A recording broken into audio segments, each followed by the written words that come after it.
اس کے راستے میں وسیلہ تلاش کرو۔ تو یہاں پر جو وسیلے کی تلاش کا حکم دیا گیا ہے، اس سے مراد مرشد ہے، کامل مرشد، فراڈیا نہیں، جاہل نہیں۔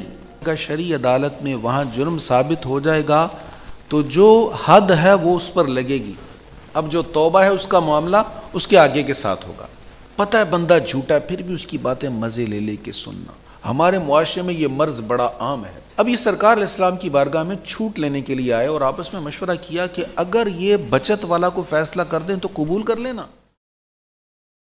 سورۃ المائدہ کی آیت نمبر 35 سے آج کا درس شروع ہو رہا ہے۔ ارشاد ہے، اے ایمان والو، اللہ سے ڈرو اور اس کی بارگاہ میں نجات کا وسیلہ تلاش کرو اور اس کی راہ میں جہاد کرو تاکہ تم کامیاب ہو جاؤ۔ یہاں پر سب سے پہلے اللہ سے ڈرنے کا حکم ہے۔ اللہ سے ڈرنا کیا ہے؟ اعمال صالحہ کرنا، جن کاموں سے اللہ نے روکا ہے ان سے رکنا، یہ اللہ سے ڈرنا ہے۔ جو کرنے کا حکم ہے وہ کیا جائے اور جو کرنے سے منع کیا گیا ہے اس سے رکا جائے، یہ اللہ سے ڈرنا ہے۔ اس اتقوا اللہ میں سارے اعمال صالحہ آ گئے، ساری نیکیاں آ گئیں، ساری احتیاطیں آ گئیں۔ اس کے باوجود حکم ہے اس کے راستے میں وسیلہ تلاش کرو۔ وسیلہ کیا ہے؟ کس چیز کا وسیلہ ڈھونڈا جائے، کس چیز کو وسیلہ بنایا جائے نجات کے لیے؟ کسی نے کہا حج، کسی نے کہا نماز، کسی نے کہا روزہ، کسی نے کہا صدقات، لیکن اتقوا اللہ میں یہ ساری چیزیں تو آ گئیں۔ حج بھی آ گیا، حج وہی کرے گا جو اللہ سے ڈرے گا، نماز وہی پڑھے گا جو اللہ سے ڈرے گا، صدقات وہی کرے گا جو اللہ سے ڈرے گا، راہ خدا میں خرچ وہی کرے گا جو اللہ سے ڈرے گا، گناہوں سے وہی بچے گا جو اللہ سے ڈرے گا۔ تو ساری چیزیں اتقوا اللہ میں آ گئیں، پھر کہا اس کی راہ میں وسیلہ تلاش کرو۔ تو وسیلہ کیا ہے؟ سب سے بہترین وسیلہ ذات مصطفیٰ ہے۔ یہی وجہ ہے کہ صحابہ اکرام علیہم الرضوان نے ذات مصطفیٰ کو وسیلہ بنایا ہے۔ اس پر کثیر احادیث ہے کہ حضور کو وسیلہ بنا کر اللہ کی بارگاہ میں عرض کیا گیا۔ حضور کی بارگاہ میں حاضر ہو کر عتبی والی حدیث بارہا بیان ہوئی کہ ایک شخص آیا، آقا کریم علیہ السلام کی بارگاہ میں عرض کر رہا ہے اور حضور صلی اللہ تعالیٰ علیہ وآلہ وسلم کو وسیلہ بنا رہا ہے۔ تو سرکار کریم علیہ الصلاۃ والتسلیم کی ذات کو وسیلہ بنانے کی برکت سے اللہ نے اس کی آنکھوں کی بینائی لوٹا دی۔ تو اس پر کثیر احادیث ہے۔ حضور کو وسیلہ بنانے سے بارش برس پڑی۔ سرکار صلی اللہ تعالیٰ علیہ وآلہ وسلم نے جب اظہار نبوت فرما دیا، اعلان نبوت فرما دیا، اس کے بعد تو آپ کو وسیلہ بنانے کے بہت سارے واقعات ہیں۔ ابھی حضور کا بچپن ہے، ابھی بچپن ہے حضور کا۔ حضور کے دادا جان حضور کو اٹھاتے ہیں، کعبے کی دیوار کے ساتھ لگا کر عرض کرتے ہیں، یا اللہ اس کے وسیلے سے بارش برسا دے۔ بارش برس گئی اور اسی پر پھر قصیدہ لکھا گیا جس میں یستسقى الغمام کا لفظ ہے کہ جس کے نام سے بادل آ گئے، بارش برس گئی۔ یہ حضور کی صفت بیان کی گئی اس قصیدہ میں۔ تو یہ ایک پورا باب ہے، ایک پورا عنوان ہے جس پر گھنٹوں بات ہو سکتی ہے، لیکن یہاں سے ہم صرف یہ بات کریں گے، اللہ نے کہا ڈرو اور اس کی راہ میں وسیلہ تلاش کرو۔ وسیلہ کیا ہے؟ ذات مصطفیٰ بہترین وسیلہ ہے۔ ہم ہر اذان کے بعد دعا میں کہتے ہیں کہ حضور علیہ الصلاۃ والسلام کے وسیلہ سے، حضور کا وسیلہ ہم طلب کرتے ہیں نا ہر اذان کے بعد کی دعا میں۔ تو سرکار علیہ الصلاۃ والسلام بہترین وسیلہ ہیں، اور یہ ترتیب ذہن میں رکھے، حضور بھی وسیلہ ہیں اور حضور علیہ الصلاۃ والتسلیم کے اصحاب کو بھی وسیلہ بنایا جا سکتا ہے، اولیاء کو بھی وسیلہ بنایا جا سکتا ہے، اہل بیت اطہار کو بھی وسیلہ بنایا جا سکتا ہے، لیکن کسی بھی ہستی کو وسیلہ بنانا ہے نا، تو جب سب سے بہترین وسیلہ پیش کر دیں پھر ادنا کی طرف نہیں آنا. یہ اصول ذہن میں رکھیے گا. سب سے بہترین وسیلہ ذات مصطفیٰ ہو گیا. داتا حضور بھی ہمارا وسیلہ ہے، اللہ کے ولی ہیں نا. تو جب ہم سرکار علیہ الصلاۃ والسلام کو وسیلہ بنا کر اللہ کی بارگاہ میں عرض کر دیں گے، اب اعلیٰ کو وسیلہ بنانے کے بعد ادنا کی طرف نہیں آئیں گے. ویسے آپ داتا جی کا وسیلہ پیش کریں، بابا جی سرکار کا بھی وسیلہ پیش کر دیں، یا اللہ تیرے نیک بندے ان کے وسیلہ سے عرض کرتے ہیں. اپنے والدین کا وسیلہ پیش کرتے ہیں، نیک والدین کا وسیلہ، صالحین کا وسیلہ. لیکن جب اعلیٰ کا وسیلہ بیان ہو گیا پھر ادنا کی طرف نہیں آنا. تو یہ ترتیب عام طور پر ہمارے ہاں خراب ہو جاتی ہے. جب نبی پاک کا وسیلہ بیان ہو گیا، اب سیدنا صدیق اکبر کا وسیلہ نہیں پیش کریں گے، سیدہ خاتون جنت کا وسیلہ پیش نہیں کریں گے، حسنین کریمین کا وسیلہ نہیں پیش کریں گے. وہ ترتیب خراب ہے. تو بس اس ترتیب کو ذہن میں رکھیں. بہترین وسیلہ ذات مصطفیٰ ہے صلی اللہ علیہ وسلم. وسیلہ کے عنوان پر میں نے ایک آدھ بات اور عرض کرنی ہے. شاہ ولی اللہ ایک ایسی ہستی ہے جس کو ہمارے بر صغیر میں سب لوگوں نے حدیث میں اپنا استاد مانا ہے. جتنے بھی اہل سنت یا سنی کہلانے والے مکاتب فکر ہیں، سب نے اپنا استاد، اپنا شیخ مانا ہے اور ان کا احترام کیا ہے. یہ اس وسیلہ پر کیا بحث کرتے ہیں؟ آپ قول جمیل میں لکھتے ہیں کہ اس آیت میں وسیلہ سے مراد بیعت مرشد ہے.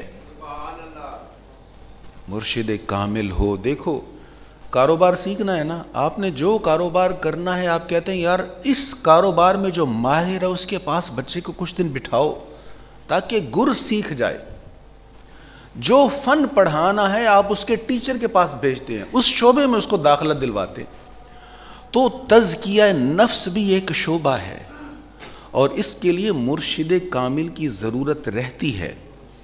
جیسے ہمیں قاعدہ پڑھنے کے لیے استاد کی ضرورت ہوتی ہے اور پھر بڑے اسباب پڑھنے کے لیے بڑے استاد کی ضرورت ہوتی ہے، ایسے ہی اگر من کا میل صاف کرنا ہے نا تو اس کے لیے بھی ایک استاد کی ضرورت ہوتی ہے اور اسی استاد کو مرشد کہا جاتا ہے.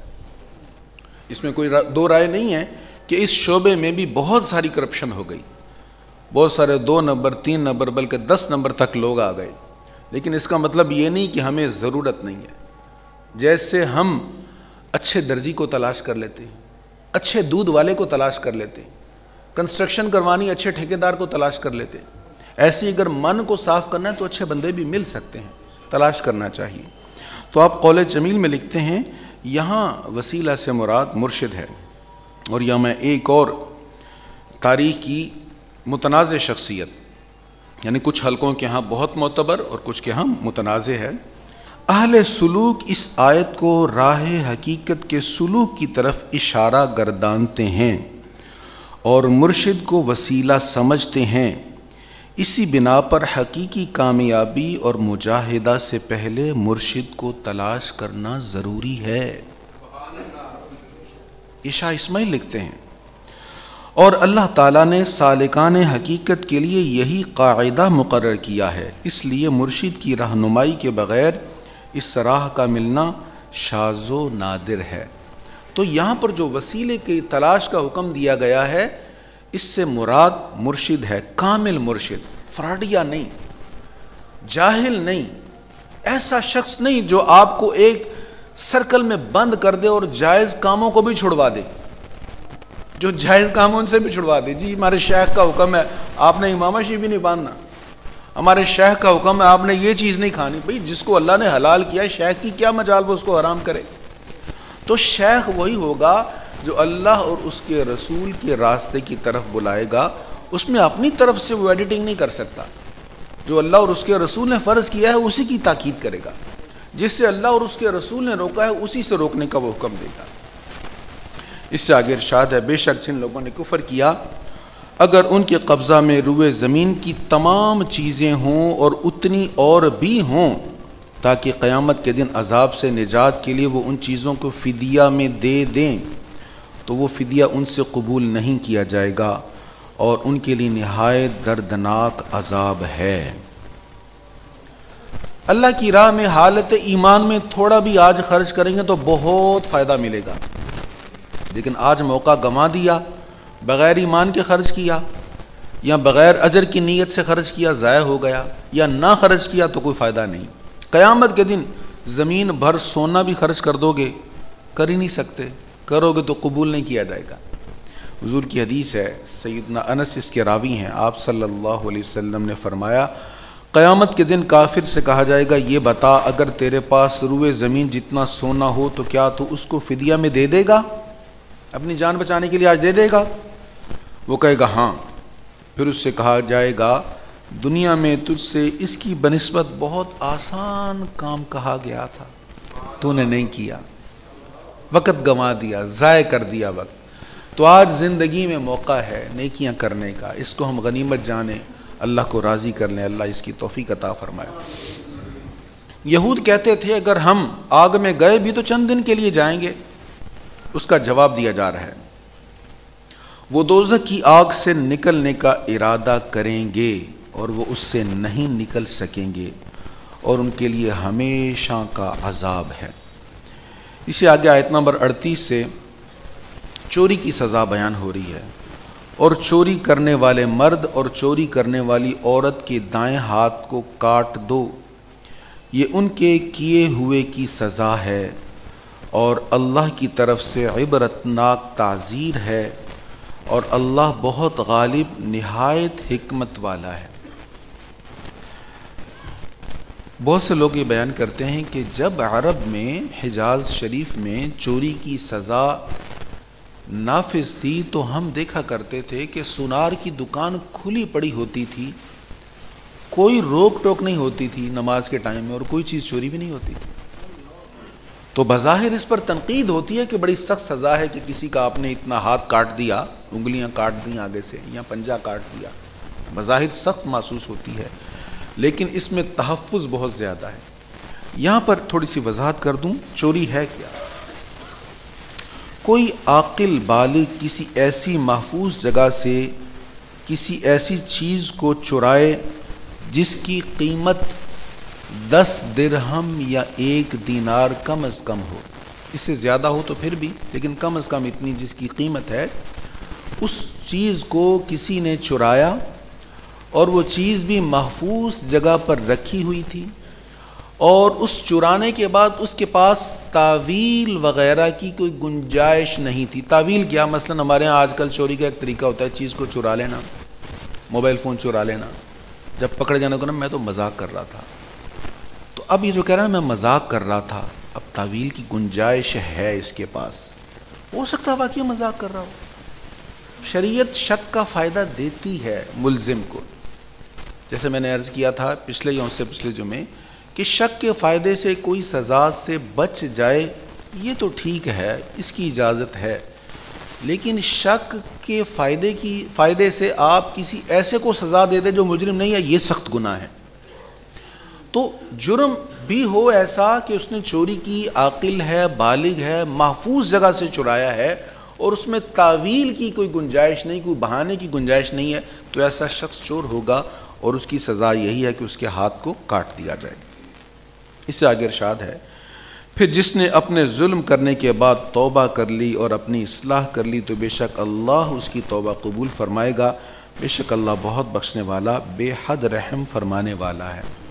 تو اس طرح کی سزاؤں کے ساتھ آگے توبہ کا بھی ذکر ہے، لیکن حکم یہ ہے کہ جب عدالت میں معاملہ پہنچ جائے گا، شرعی عدالت میں، وہاں جرم ثابت ہو جائے گا تو جو حد ہے وہ اس پر لگے گی۔ اب جو توبہ ہے اس کا معاملہ اس کے آگے کے ساتھ ہوگا۔ چوری کی ہاتھ کاٹنے کی سزا دنیا میں ہے، آخرت میں بھی سزا ہے، تھوڑا معاملہ نہیں ہے، چوری کرنا کوئی سمجھا ہی نہیں جاتا، کوئی بات ہی نہیں ہے، جیسے بہت بڑا جرم ہے، یہاں بھی سزا وہاں بھی سزا، یہاں پکڑا گیا تو پھر معافی نہیں ہے، عدالت پر لازم ہے نفاذ کرے حکم کا، حد کو جاری کرے، لیکن قیامت کے دن کی سزا سے بچنے کے لیے اگر توبہ کرے گا تو اللہ کریم معاف فرما دے گا۔ اے مخاطب کیا تو نے نہیں جانا کہ بلا شبہ تمام آسمانوں اور زمینوں کا مالک اللہ ہی ہے، وہ جسے چاہے عذاب دیتا ہے اور جسے چاہے بخش دیتا ہے، اور اللہ ہر چیز پر قادر ہے، اس کی چاہت پر موقوف ہے۔ جس کو چاہے گا انصاف کے ترازو میں تول کر سزا دے گا، اور جس کو چاہے گا محض اپنے فضل سے معاف کر دے گا۔ اسی لیے کہا تھا نا، عدل کریں تے تھر تھر کمن اونچیاں شانہ والے، تے فضل کریں تاں بخشے جاون میں جائے منہ کالے۔ اللہ کریم ہمیں اپنے فضل سے حصہ عطا فرمائے۔ کفار ایمان نہیں لاتے تھے، اس پر حضور علیہ السلام غمگین ہوتے تھے، بڑی محنت فرماتے کریم آقا صلی اللہ علیہ وسلم، پھر بھی ایمان نہیں لاتے۔ تو اللہ نے محبوب کی تسکین کے لیے اس طرح بار بار ارشاد فرمایا، جو اگلی آیت میں ارشاد ہو رہا ہے، اے رسول آپ کو وہ لوگ غم زدہ نہ کریں جو کفر میں تیزی کے ساتھ سرگرم ہیں۔ ان میں سے بعض وہ ہیں جنہوں نے اپنے منہوں سے کہا ہم ایمان لے آئے، حالانکہ ان کے دل مومن نہیں ہیں، یعنی منافقین۔ اور بعض یہودی ہیں جو جھوٹی باتیں بہت زیادہ سنتے ہیں، اور ان لوگوں کی باتیں بہت زیادہ سنتے ہیں جو آپ کے پاس نہیں آئے، اللہ کے کلام کو اس کی جگہوں سے بدل دیتے ہیں۔ وہ کہتے ہیں کہ اگر تمہیں یہ حکم دیا جائے تو اس کو مان لو، اور اگر یہ حکم نہ دیا جائے تو اس سے اجتناب کرو۔ اور اے مخاطب، جسے اللہ فتنہ میں ڈالنا چاہے تو ہرگز اس کے لیے اللہ کے مقابلہ میں کسی چیز کا مالک نہیں ہوگا۔ یہ وہ لوگ ہیں جن کے دلوں کو پاک کرنے کا اللہ نے ارادہ نہیں فرمایا، ان کے لیے دنیا میں رسوائی ہے اور آخرت میں ان کے لیے بڑا عذاب ہے۔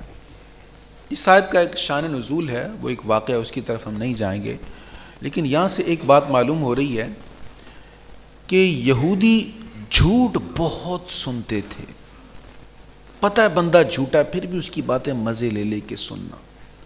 ہمارے معاشرے میں یہ مرض بڑا عام ہے، ہمیں پتہ ہوتا ہے اس بندے کا سابقہ ریکارڈ اچھا نہیں ہے، ہم پھر بھی اس کی باتیں سننے لگ جاتے ہیں۔ ہمیں ان باتوں میں سے کچھ نہ کچھ مل بھی جاتا ہے، معلومات میں اضافہ ہو جاتا ہے، لیکن ہمارے پاس ایسا کوئی پیمانہ نہیں ہوتا جس سے ہمیں پتہ چلے کہ اس نے جو ہمیں 20 باتیں سنائیں ان میں کتنی سچی تھیں کتنی جھوٹی تھیں۔ اس لیے جھوٹوں سے باتیں نہیں سننی چاہیے۔ جس بندے کا پتہ یہ جھوٹ بولتا ہے اس کی باتوں پہ اعتماد نہیں کرنا چاہیے، اور جھوٹ سن کر اپنا ذہن نہیں بنانا چاہیے۔ پھر ارشاد ہے یہود کے متعلق، یہ جھوٹی باتیں بہت زیادہ سنتے ہیں اور حرام بہت زیادہ کھاتے ہیں، سو اگر وہ آپ کے پاس آئیں تو آپ کو اختیار ہے خواہ ان کے درمیان فیصلہ کر دیں خواہ ان سے اعراض فرمائیں، اور اگر آپ ان سے اعراض کریں گے تو یہ آپ کو ہرگز کوئی نقصان نہیں پہنچا سکیں گے، اور اگر آپ فیصلہ کریں تو ان کے درمیان فیصلہ سے انصاف سے فیصلہ کریں، بے شک اللہ انصاف کرنے والوں سے محبت کرتا ہے۔ کسی شخص نے زنا کیا تھا وہ شادی شدہ، اب شادی شدہ زانی کی سزا یہ ہے کہ اس کو رجم کیا جائے، شادی شدہ ہو کر زنا کر رہا ہے، اس کی سزا رجم، اس پر بات ہو چکی پہلے۔ یہ حضور علیہ السلام کی بارگاہ میں کیس لے کر آئے یہودی کہ آپ فیصلہ کر دیں۔ پروگرام یہ تھا، مقصد یہ تھا کہ ان کے پاس جب ہم یہ لے کر جائیں گے کیس تو یہ کوئی نہ کوئی نرمی ہو جائے گی، ہماری بچت ہو جائے گی، فائدہ ہو جائے گا۔ اگر ہم اپنی کتاب کے مطابق فیصلہ کریں گے تو اس میں بھی حکم یہی ہے کہ رجم کیا جائے، اسلام کا بھی یہی حکم اور تورات کا بھی یہی حکم تھا۔ اب یہ سرکار علیہ السلام کی بارگاہ میں چھوٹ لینے کے لیے آئے اور آپس میں مشورہ کیا کہ اگر یہ بچت والا کو فیصلہ کر دیں تو قبول کر لینا، اور اگر یہ رجم والا فیصلہ کریں تو تم انکار کر دینا۔ سرکار کی بارگاہ میں پہنچ گئے، حضور علیہ السلام کے پاس جب آئے تو اللہ نے فرمایا اے حبیب آپ نے کوئی نرمی نہیں کرنی بلکہ انصاف کے مطابق فیصلہ کرنا ہے۔ اب حضور علیہ السلام نے انصاف کے مطابق فیصلہ کر دیا۔ جب آپ نے فیصلہ کر دیا تو کہنے لگے نہیں یہ تو فیصلہ ہی آپ کا غلط ہے، ہماری کتاب کے مخالف ہے یہ فیصلہ۔ سرکار کریم علیہ السلام نے فرمایا کتاب لاؤ، تم کہہ رہے ہو کہ تمہاری کتاب کے مخالف ہے، کتاب لاؤ، جو میں نے فیصلہ کیا ہے تمہاری کتاب میں بھی یہی فیصلہ لکھا ہوا ہے۔ اب حضور علیہ السلام نے تو ان کی کتاب نہیں پڑھی تھی، اللہ نے یہ علم وحی کے ذریعے آپ کو عطا فرمایا تھا۔ آخری آیت اس رکوع کی ارشاد ہے اور وہ آپ کو کیسے منصف بنائیں گے حالانکہ ان کے پاس تورات ہے جس میں اللہ کا حکم ہے، پھر اس کے باوجود وہ روگردانی کرتے ہیں اور وہ ایمان لانے والے نہیں ہیں۔ اب یہ آیت نمبر 43 ہے، اس میں کیا حکم ہے کہ جو فیصلہ آپ نے کیا رجم کا یہ تورات میں موجود ہے، اس کے باوجود وہ روگردانی کرتے ہیں۔ اس آیت کو نازل ہوئے 1400 برس سے زیادہ عرصہ بیت گیا، آج بھی تورات میں شادی شدہ زانی کی سزا رجم موجود ہے۔ اب وقت ختم ہو گیا، نہیں تو میں کتاب کا وہ پیراگراف پڑھ کر آپ کو سنا دیتا۔ آج بھی تورات میں یہ حکم موجود ہے استثناء باب میں کہ جب شادی شدہ زنا کرے اس کو رجم کیا جائے، تو قرآن کریم کی اس آیت میں جو ارشاد ہے اس کی تصدیق آج بھی کتاب میں موجود ہے، حالانکہ ان 1400 سالوں میں کتنی ہی بار کتاب میں تعریف ہوئی، کتنی ہی بار تورات کو چینج کیا گیا اور کتنی ہی بار اس میں ایڈیٹنگ ہوئی، لیکن جو قرآن نے 1400 برس سے زائد ٹائم پہلے کہا تھا آج بھی وہ حکم کتاب میں موجود ہے۔ یہ اس بات کی دلیل ہے کہ ہماری کتاب برحق ہے۔ اللہ ہمیں پڑھنے، سمجھنے، عمل کرنے کی توفیق عطا فرمائے۔ وآخر دعوایا ان الحمد للہ رب العالمین۔